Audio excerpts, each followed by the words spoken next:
Hello बच्चों, आइए आज हम लोग कबीरदास जी की कुछ साखियों का अध्ययन करते हैं क्लास 9th से। पहली साखी है, सतगुरु हमसु रीझ कर एक कहया प्रसंग, बरस्या बादल प्रेम का भीज गया सब अंग। सतगुरु मीन्स सच्चे गुरु, सत्य का राह दिखाने वाले गुरु,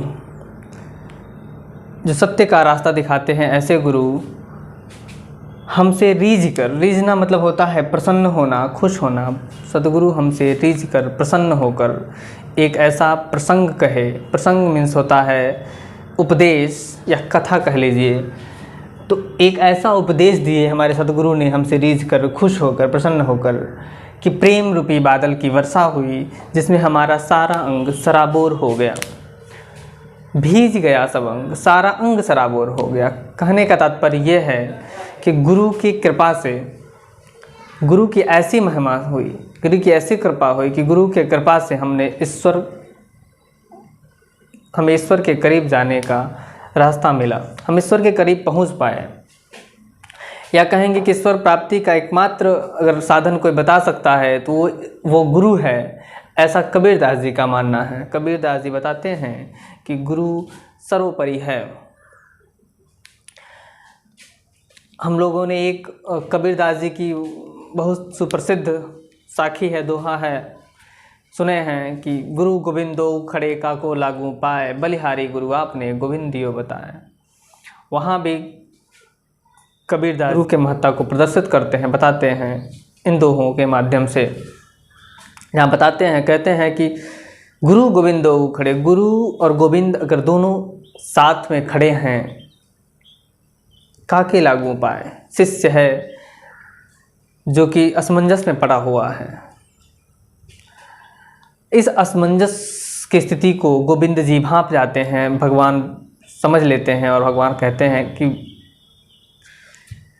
पहले आप अपने गुरु के चरण स्पर्श करो, पुनः मेरे पास आओ, क्योंकि मुझे बताने वाला एकमात्र अगर कोई है तो वो गुरु है, जिसके द्वारा ही तुम मुझे पा सकते हो। तो गुरु की महत्ता का इस प्रकार से वर्णन कबीरदास जी ने अपने साखियों में, दोहों में किया हुआ है। अगर परीक्षा के दृष्टिकोण से हम देखते हैं तो सबसे पहले इसमें 4 पार्ट्स होते हैं, एक संदर्भ, फिर प्रसंग, फिर व्याख्या और फिर काव्यगत सौंदर्य। तो सबसे पहले हम संदर्भ की बात करते हैं। संदर्भ अगर देखेंगे तो आइए हम लिख के दिखाते हैं संदर्भ। संदर्भ सबसे पहले लिखते हैं हम लोग, संदर्भ।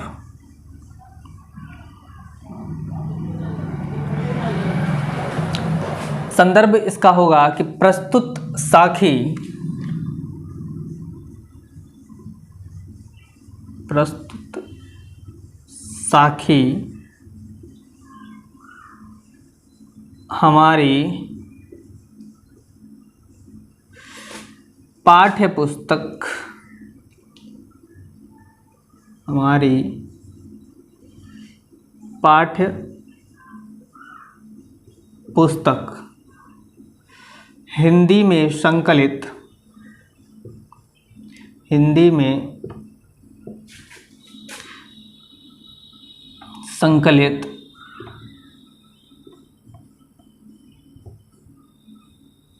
साखी शीर्षक से उद्धृत है।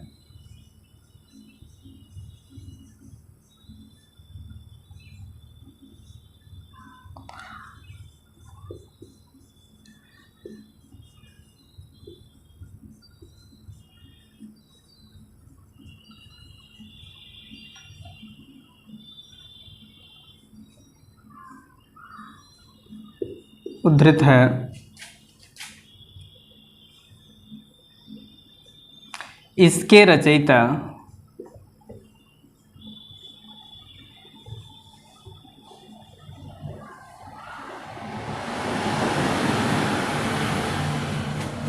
महान संत कवि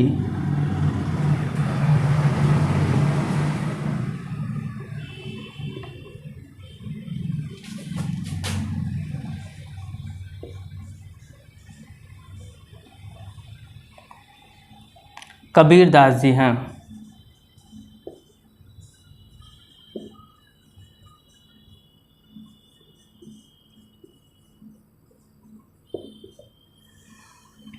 यह कबीर ग्रंथावली से लिया गया है। संदर्भ के उपरांत अगर हम देखेंगे तो बात करेंगे प्रसंग की। प्रसंग यहाँ पे अगर लिखा जाता है प्रसंग,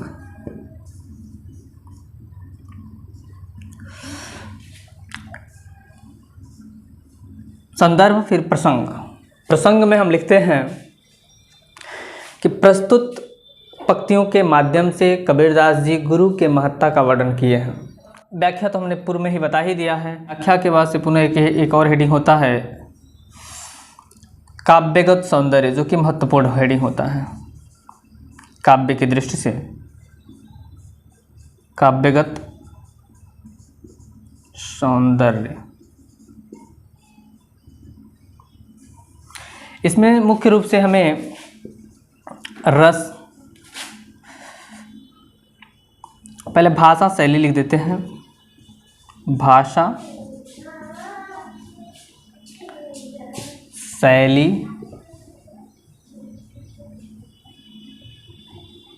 रस, छंद, अलंकार,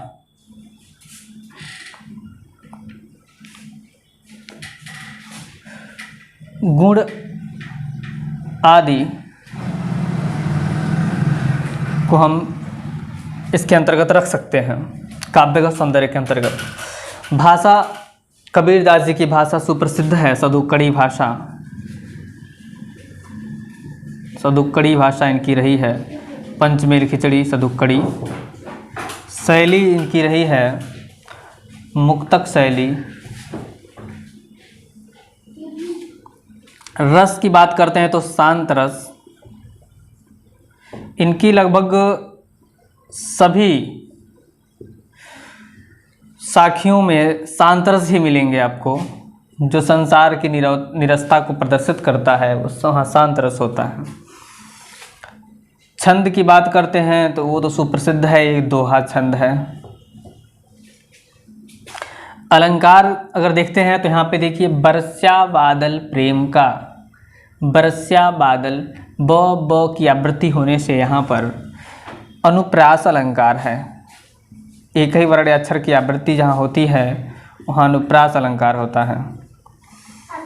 गुण की बात करते हैं तो प्रसाद गुण इनका हो जाता है यहाँ पर।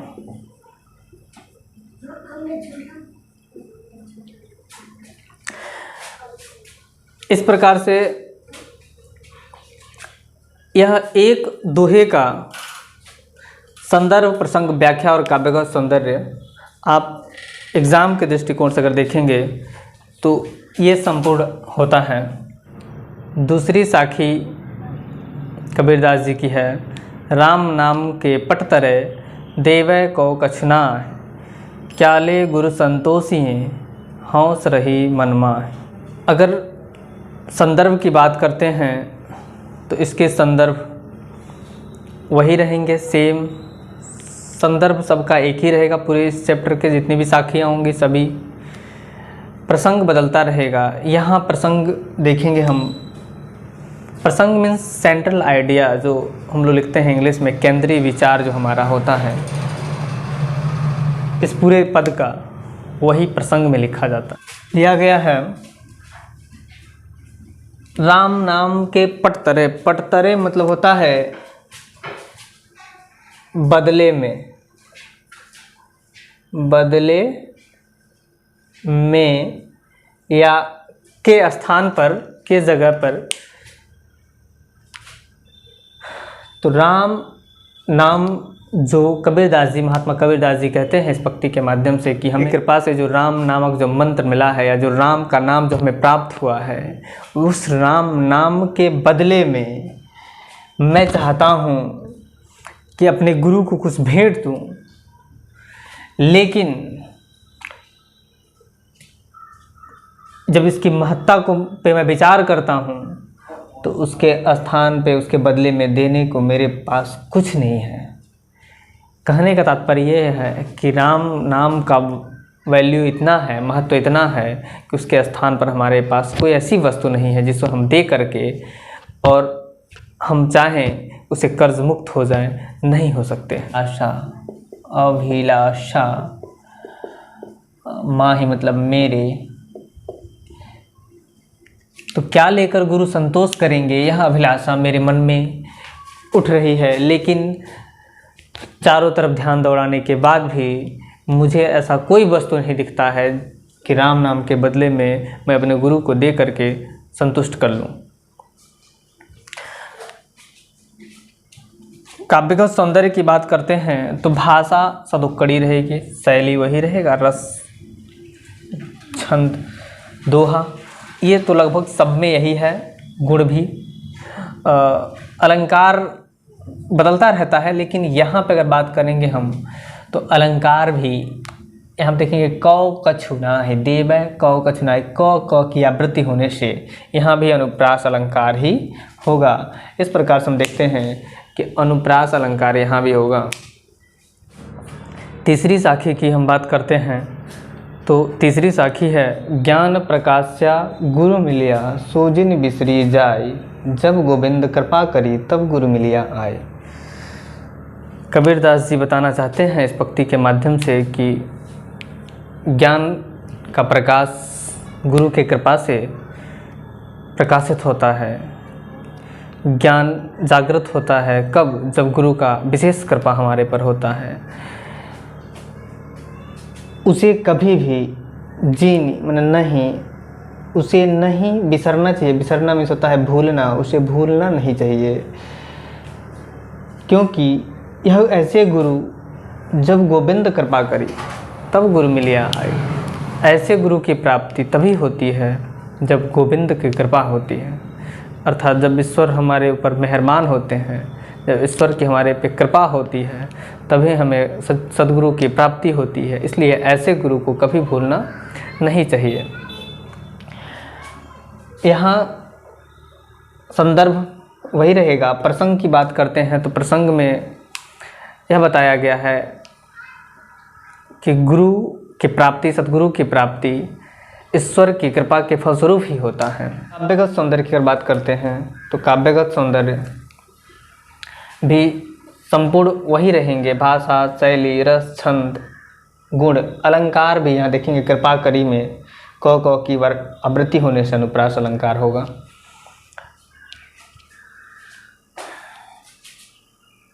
आइए साखी 4 का अध्ययन करते हैं। माया दीपक नर पतंग भ्रमि भ्रमि इमय पड़ंत, कहें कबीर गुरु ज्ञान थे एक आध उभरंत। माया दीपक नर पतंग भ्रमि भ्रमि इमय पड़ंत। माया रूपी दीपक, यहाँ बात कही जा रही है माया रूपी दीपक। माया क्या है? मोह माया, सांसारिक मोह माया। यह माया जो है रूपी दीपक, यानी माया क्या है? दीपक है। माया क्या है? दीपक है। नर पतंग, नर क्या है? पतंग है, नर रूपी पतंग। माया रूपी दीपक, नर रूपी पतंग। पतंग का यहाँ मतलब है कीट जो छोटे छोटे होते हैं उनसे है, पतंगा जिसे कहते हैं। भ्रमि भ्रमि, भ्रमि भ्रमि मीन्स होता है भ्रमण करके, घूम घूम करके, या भ्रम में पड़ करके, भ्रमित हो करके। इमय पड़ंत, इमय मीन्स इसी में पड़ते हैं, गिर जाते हैं। जिस प्रकार से दीपक जलता है और इस दीपक में माया रूपी, इस दीपक में नर रूपी पतंग इसके चारों ओर घूम घूम करके और अंत में इसी में जल करके मर जाते हैं। तो वही दशा है, कबीरदास जी बताते हैं कि वही दशा है मनुष्यों का। तुलना करते हुए कहते हैं कि इस माया रूपी संसार में, मोह माया रूपी संसार में इंसान, आदमी, मानव जो है भ्रमित हो करके, घूम घूम करके इसी में पड़ा रहता है। संसारिक मोह माया में, उसमें से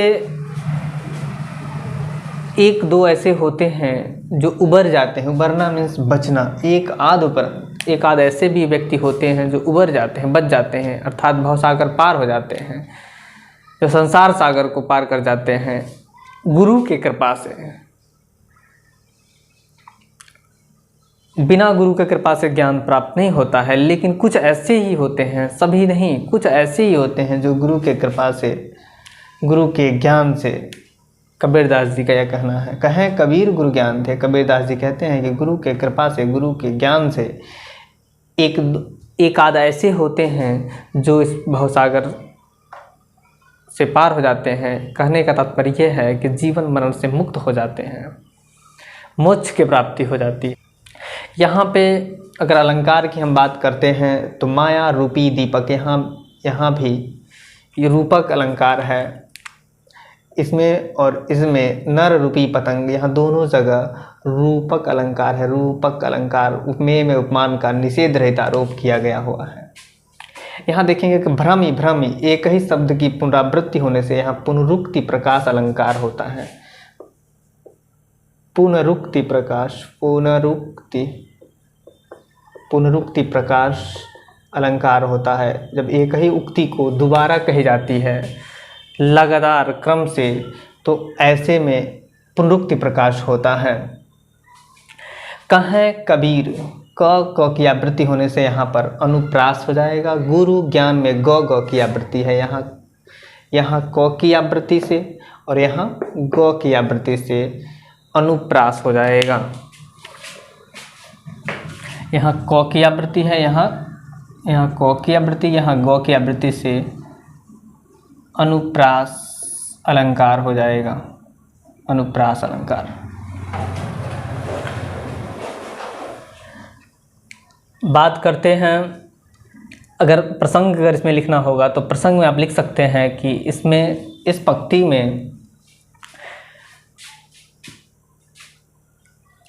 यह बताया गया है कि गुरु की कृपा से ही हमें संसार रूपी जो सागर है इससे पार पा सकते हैं, अन्यथा नहीं पा सकते हैं। जब गुरु की विशेष कृपा पर होगी तभी आप मोक्ष की प्राप्ति कर पाएंगे, अन्यथा इसी संसार रूपी सागर में घूमते फिरते मर जाएंगे। आइए पांचवा दोहे की अगर हम बात करते हैं, जब मैं था तब गुरु नहीं, अब गुरु हैं हम ना आए, प्रेम गली अति सांकरी तामे दोन समाए। कबीरदास जी के माध्यम से हम बताना चाहते हैं कि जब मैं था, मैं मीन्स अहंकार, जब हमारे अंदर अहंकार होता है, जब घमंड होता है, तब गुरु नहीं होते हैं, तब गुरु का वास नहीं होता है हमारे अंदर, गुरु नहीं रह सकते। अब गुरु हैं हम ना आए। अब जब गुरु आ गए हैं तो वहाँ पे हम का स्थान कोई नहीं होगा, वहाँ पे अहम नहीं रह सकता है, घमंड नहीं रह सकता है। वहाँ घमंड का कोई, अहंकार का कोई स्थान नहीं है। जहाँ गुरु वास करते हों, जहाँ गुरु वास करते हैं वहाँ घमंड नहीं होता है, और जहाँ घमंड होता है वहाँ गुरु नहीं आ सकते। क्यों नहीं आ सकते? दूसरी पंक्ति में उसको स्पष्ट करते हैं कि प्रेम गली अति सांकरिता में दोनों समाए, क्योंकि ये जो मन रूपी गली है यह प्रेम की गली है, और इस गली में, यह गली इतनी सकरी है, सकरी में होता है पतली, छेड़ है, पतली है, एक म्यान में दो तलवार नहीं रह सकते हैं, उसी तरह से एक स्थान पर दोनों नहीं रह सकते हैं। घमंड और गुरु का वास नहीं हो सकता है। अगर आपके अंदर घमंड है, मेरे अंदर घमंड है, तो गुरु नहीं थे, और गुरु के आ जाने से घमंड स्वतः ही समाप्त हो चुका है, क्योंकि यह गली अति सकरी है, पतली है, इसमें दोनों का कोई स्थान नहीं रह सकता है।